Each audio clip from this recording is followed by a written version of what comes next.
सभी श्रोता भाई बहनों को भगवान गिरि गोवर्धन नाथ जी के पूजन की बहुत बहुत बधाइयाँ। आस्था चैनल के सभी श्रोताओं को, भाई बहनों को, फेसबुक यूट्यूब पर कथा का रसास्वादन कर रहे सभी श्रोता भाई बहनों को भगवान गिरि गोवर्धन नाथ जी के पावन चरणारविंद का रस स्वादन प्राप्त हो, रस तत्व प्राप्त हो। बड़े सौभाग्यशाली हैं आप और हम, जो भगवान गिरि गोवर्धन नाथ जी के पावन चरणारविंद का रस स्वादन करने का अपन सबको सौभाग्य मिला है। ठाकुर जी की कृपा, दया, उदारता। कल दीपावली का पूजन आप सभी ने करा। आप और हमने मिलकर खूब दीप उत्सव मनाया, माता लक्ष्मी को अपने घर में बुलाया। पर निवेदन है, केवल माता लक्ष्मी को ही अकेले नहीं बुलाना है। हमें माता लक्ष्मी से निवेदन करना है, माँ आप जब गणेश जी को लेकर आए तो बुद्धि के देवता को लाएं। आप जब गणेश जी को लेकर आए तो रिद्धि सिद्धि को भी लेकर आए। श्रेष्ठ बुद्धि, श्रेष्ठ विचार और मन का शुद्ध भाव हमारे भीतर प्रवेश करे। घर में केवल अकेली लक्ष्मी ही श्रेष्ठ नहीं होती। पहले भी कथाओं में कहा कि लक्ष्मी आती है, मना नहीं, पर लक्ष्मी जब घर में प्रवेश करती है तो बहुत सारे अपने कुछ कदम, कुछ चरण, कुछ पांव साथ लेकर आती है कि वो कुछ समय रुककर वापस चली जाती है। भगवान गिरि गोवर्धन नाथ जी के पूजन का महत्व हमको बताया गया। आप सभी के यहाँ गाय के गोबर के गोवर्धन जी बनते हैं और उनका पूजन हम सब करते हैं। पर इस पूजन का जो प्रमाण दिया गया, इस पूजन की जो महत्वता बताई गई, इस पूजन की जो श्रेष्ठता कही गई, वो हमें प्राप्त होती है श्रीमद् भागवत से। भगवान कृष्ण की अनुपम लीला से, कि जिस समय भगवान कृष्ण ब्रजमंडल में भ्रमण कर रहे हैं, पूरे ब्रजमंडल में घूमते घूमते भगवान कृष्ण आज सारी ब्रजवासियों के यहाँ, गोपियों के यहाँ मिलते हुए आ रहे हैं। तो भगवान सारे ब्रजवासियों के यहाँ जब पहुंचे तो ब्रजवासियों से मालूम करा कि आखिर कारण क्या है जो आपके यहाँ इतना पकवान बन रहा है, इतनी मिठाई बन रही है, इतना इतना साज सजाया जा रहा है। और अगर सारे ब्रजवासियों से भगवान कृष्ण पूछ रहे हैं, ब्रजवासियों ने ये नहीं कहा कि हमने लक्ष्मी पूजन की तैयारी करी है। ब्रजवासी तो ये कह रहे हैं कि हमारे यहाँ इंद्र की पूजन होती है और वो इंद्र के पूजन होती है तो हम उस इंद्र के पूजन के लिए इतना सारा पकवान तैयार करें। हमने जो इतना सारा भोग तैयार करा है, इतना सारा पकवान तैयार करा है, ये इंद्र की पूजन के लिए करा है। तो भगवान कृष्ण ने सारे ब्रजवासियों से बात करते करते करते करते पूछते पूछते तब एक बुजुर्ग, एक बूढ़ी माता के पास पहुंच गए। एक बूढ़ी माँ के पास जाकर पूछा, माँ आप बताओ कि इतना सारा पकवान क्यों तैयार किया जा रहा है? ये इतना सारा भोग किसके लिए तैयार किया जा रहा है? तो महाराज वो बूढ़ी माँ कहती है, अरे कान्हा तुमको नहीं मालूम क्या,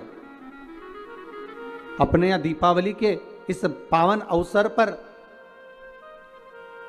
अब दीप उत्सव के पावन अवसर पर हम इंद्र की पूजन की तैयारी कर रहे हैं। अच्छा, तो इंद्र के पूजन क्यों?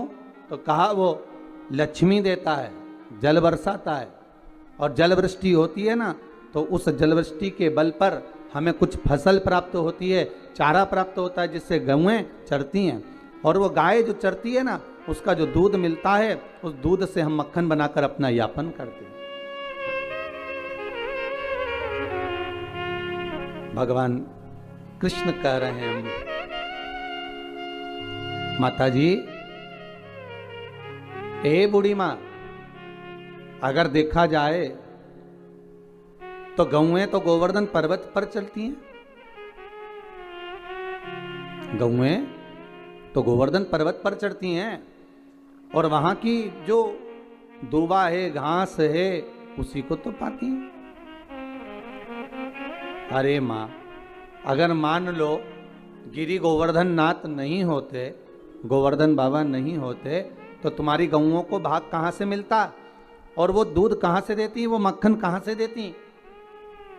मेरे ठाकुर ने इंद्र की पूजन को ये नहीं कि बंद करवाया, मेरे ठाकुर ने तो केवल इतना कहा है कि प्रकृति रहेगी।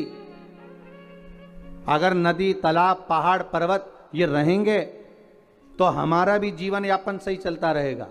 कि मां, अगर पूजन करना है तो गोवर्धन नाथ जी का पूजन करने चलो ना, इस गिरिराज पर्वत का, इस गोवर्धन नाथ जी का अपन आनंद से पूजन करें। माता एक बूढ़ी माँ को समझाया, तब यशोदा जी के पास गए और यशोदा मैया के गले में बैया डालकर मेरे ठाकुर जी कह रहे हैं, माँ अब आप क्या कर रही हो। माँ कहती है, इंद्र के पूजन की तैयारी। माँ, इंद्र का पूजन नहीं, गोवर्धन नाथ जी का करो, गिरिराज बाबा का। कौन है गोवर्धन नाथ?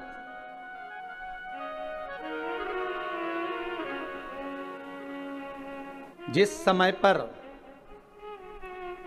श्री राम जी महाराज सुंदर सेतु का निर्माण कर रहे हैं,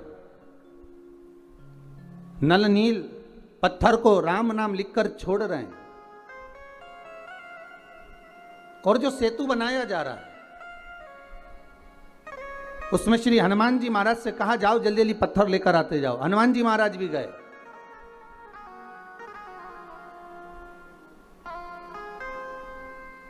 महाराज और हनुमान जी महाराज गए और गिरी गोवर्धन नाथ जी को उठाकर लिया है।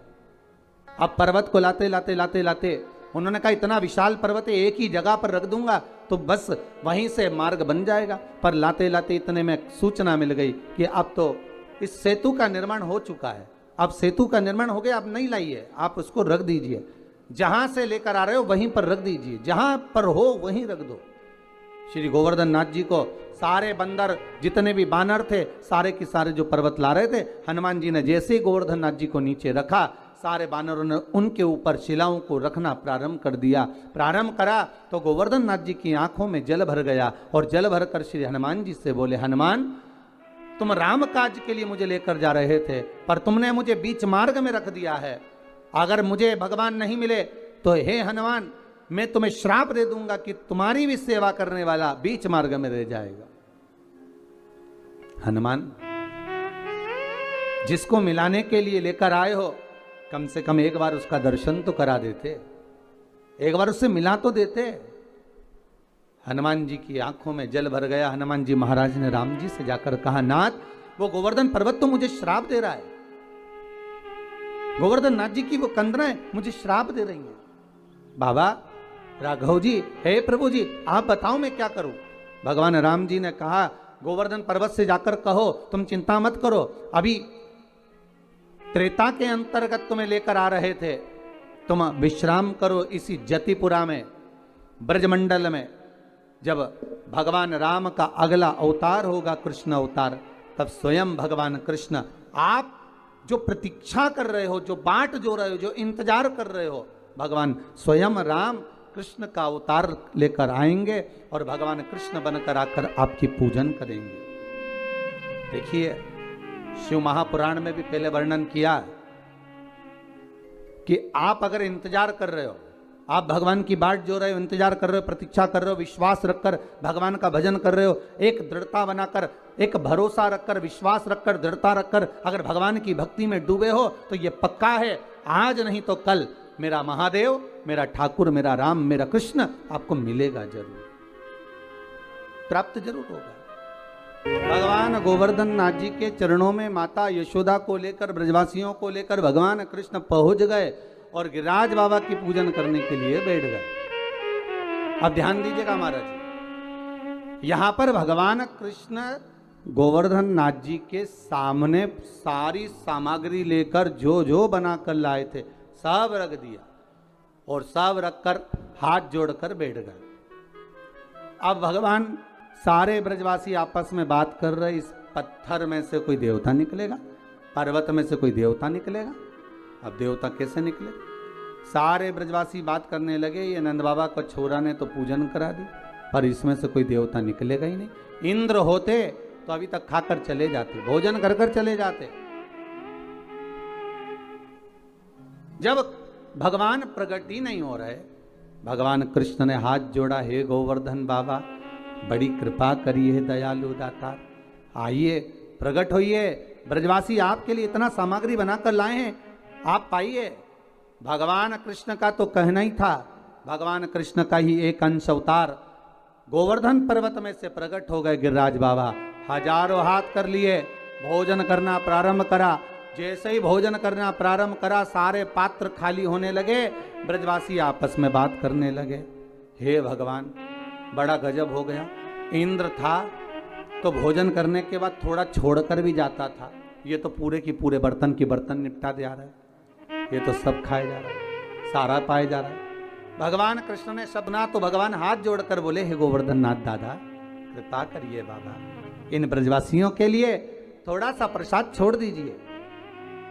गोवर्धन नाथ जी ने आवाज कर कर कहा, आकाशवाणी कर कर कहा, सुनो कृष्ण, इन ब्रजवासियों ने मेरे को खाने से रोका है, इसलिए आज के बाद मैं केवल भाव से जीवने के लिए आऊंगा। और महाराज तब से मेरे गोवर्धन नाथ भाव से जीवते। आप भी अपने घर में जब भोग लगाते हो, एक कटोरी सामग्री बनाकर भगवान के सामने रख दो और एक कटोरी सामग्री बनाकर अलग रख दो। दोनों में जो स्वाद होगा, जो भगवान के सामने रखी है उसका स्वाद अलग होगा, जो अलग से रख दी फ्रिज के ऊपर फ्रिज के अंदर उसका कोई स्वाद नहीं है, पर भगवान के सम्मुख में जो पहुंच गई उसका स्वाद बढ़ गया। अब भगवान कृष्ण ने जो ब्रजवासियों के साथ में मिलकर गोवर्धन नाथ जी का पूजन किया है, आज ही के दिन गिरिराज पूजन के दिन, दीपावली के दूसरे दिन जो गिरिराज बाबा का पूजन किया गया, वही गोवर्धन पूजन की कथा आज चल रही है, वही गोवर्धन चरित्र। जरा ध्यान दीजिएगा, गोवर्धन पूजन के दिन जो भगवान कृष्ण ने ब्रजवासियों के साथ मिलकर भगवान कृष्ण को भोग लगाया, गोवर्धन नाथ जी को भोग लगाया, वो 56 भोग नहीं था, वो अन्नकूट था। इसलिए आज भगवान गोवर्धन नाथ जी का अन्नकूट महोत्सव का एक आनंद है।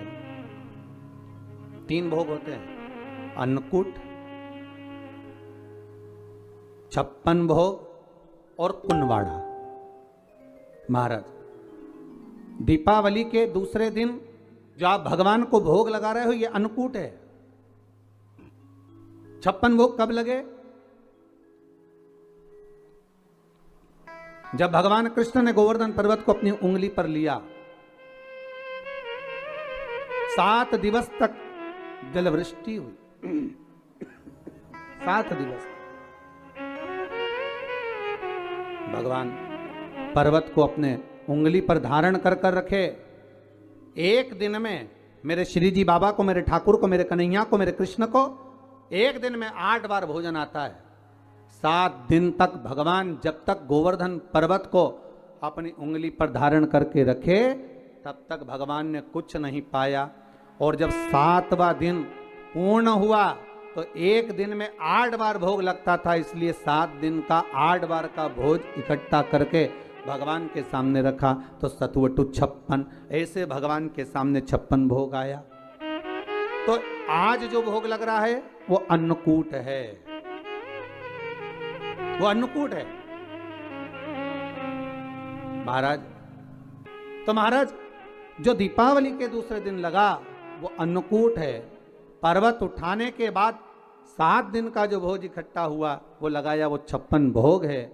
और भगवान कृष्ण के साथ में सारे ब्रजवासी नंद बाबा के साथ में मिलकर जो भगवान गोवर्धन नाथ जी का प्रति समय पूजन करने जाते थे और जो भगवान को भोग लगाते थे, वो उसको कुनवाड़ा कहा गया। कुनवाड़े का मतलब है कुनवे के साथ, परिवार के साथ में जाकर भगवान को भोग लगाया जाए, वो कुंजवाड़ा है, वो कुंजवाड़ा है। महाराज सारे ब्रजवासी भगवान का पूजन करा, आ गए। देवऋषि नारद इंद्रदेव के पास पहुंच गए। महाराज नारद जी ने कहा, इंद्रदेव आपको मालूम है पृथ्वी पर आपका पूजन होता था, अब आपका पूजन बंद हो गया, ब्रजवासियों ने बंद कर दिया। किसके कहने पर? कहा नंद बाबा के छोटे से पुत्र के कहने पर तुम्हारा पूजन बंद कर दिया। इंद्र को क्रोध आया, अपार जलवृष्टि कराई, खूब जल, कहते हैं इतना जल गिरवाया और ऐसी मोटी मोटी बूंदें गिरवाई कि गोवर्धन नाथ जी के पत्थर की शिला पर, पर्वत पर आज भी बूंद के निशान हैं जो इंद्र ने बरसवाई। सोचिए, पर्वत पर पानी की बूंद के निशान है तो सांसारिक जीव का क्या हुआ होगा। जब क्रोध बरसता है तो ना जाने कितनों को लेकर चला जाता। क्रोध जब बरसता, क्रोध आया, सोचा अब क्या करा जाए। सारे ब्रजवासी भगवान कृष्ण के पास गए। लाला, तूने गोवर्धन नाथ जी का पूजन कराया था, लाला अब बचा ले। कन्हैया कहते हैं, ब्रजवासियों, जिसको तुमने अगरबत्ती लगाई, जिसको तुमने धूप बत्ती लगाई, जिसको तुमने दिया लगाया, जिसका तुमने पूजन करा, चलो उसकी शरण में चलते हैं। सारे के सारे उस गिरिराज बाबा की शरण में चले। बाबा गोवर्धन नाथ जी,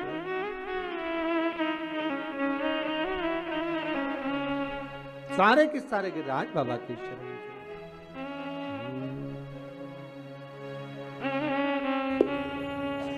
सब के सब मिलकर गिरिराज बाबा के चरणारविंद में जाने लगे और बाबा के चरणों में पहुंचकर निवेदन करा है। गिरिराज बाबा से कहा, बाबा जलवृष्टि हो रही है, कृपा करिए। भगवान बोले, गोवर्धन पर्वत में से आवाज आई, कृष्ण मैं हल्का हो जाता हूं, तो अपनी छोटी सी उंगली पर मुझे धारण कर लो। भगवान कृष्ण ने गोवर्धन नाथ जी को अपनी छोटी सी उंगली पर धारण करा। 7 दिवस बरखा भारी हुई, तब जाकर इंद्र क्षमा मांगने आए और गोवर्धन नाथ जी को भूमि पर रखकर भगवान कृष्ण ने कहा, गोवर्धन नाथ जी, कली में तुम समदेव ना दूजा, सुर नर मुनि सब करते पूजा। हे गोवर्धन नाथ, कलयुग में तुम्हारे समान कोई देव नहीं होगा। संसार के लोग आपकी पूजन कर कर सुख पाएंगे। जो आपकी परिक्रमा लगाएगा, दूध चढ़ाएगा, मनवांछित फल पाएगा। ऐसे मेरे गोवर्धन नाथ जी हैं। आप जो 4 दिवसीय, आज चौथा दिवस है लक्ष्मी पूजन का, 3 दिवसीय जो पहले पूजन कर चुके हैं, आज चौथा दिन, जो पूजन की थाली आपने सिक्के रख रखे हैं, उसी पूजन की थाली में जल का छींटा देकर रोली चावल मोली हल्दी से पूजन करना है। लाल पुष्प समर्पित करना है। 7 2 हल्दी की गठान, 2 कमल गट्टे,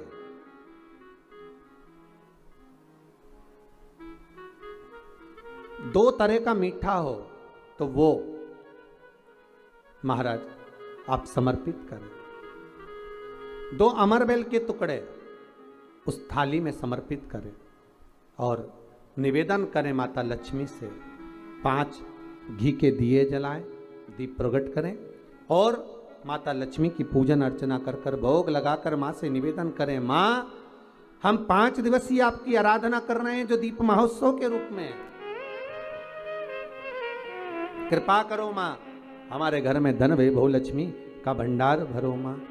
माता से निवेदन करे और निवेदन करके माँ से तब 5 दीप उठाकर आरती करिए माता लक्ष्मी की और लक्ष्मी माता की आरती कर उन दीपों को, एक जहां गोवर्धन नाथ जी का पूजन आपने करा है, एक दीप वहां लगा दीजिए जो सुबह आपने गिरिराज जी का पूजन करा। दूसरा दीप पानी के परिंडे के पास लगा दीजिए जो हंडा आपने पानी का भरा हुआ है। तीसरा दीप घर के हॉल में जो मुख्य द्वार हो उसके पास में, जो मुख्य द्वार हो उसके नजदीक में लगा दीजिए महाराज। चौथा दीप तुलसी के क्यारे के पास लगाइए। 5वां दीप जहां पर माता लक्ष्मी का पूजन करा है वहां पर विराजमान कर दीजिए। ऐसे 5 स्थान पर 5 दियों को रखो। थोड़ी देर द्वार के पास में माता लक्ष्मी का आवाहन करो, माता लक्ष्मी से विनती करो, हे माँ आप हमारे घर में सदा विराजमान रहिए। और बाबा गोवर्धन नाथ जी से, गोवर्धन का मतलब होता है गौ मतलब लक्ष्मी, वर्धन मतलब वृद्धि, जो लक्ष्मी की वृद्धि करने वाले हैं, जो संपदा के देने वाले हैं,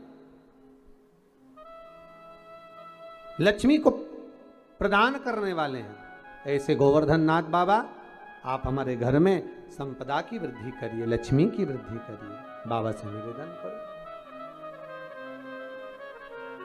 महाराज, हे गिरिराज बाबा, तेरी कृपा, तेरी दया, माता लक्ष्मी की हम पूजन कर रहे हैं। ये भाव रखकर गोवर्धन नाथ जी का पूजन कर, स्मरण कर, माता लक्ष्मी का पूजन स्मरण कर। चौथे दिन की जब पूजन पूर्ण हो महाराज, तब अपन अगले दिन 5वें दिवस की पूजन का फिर क्रम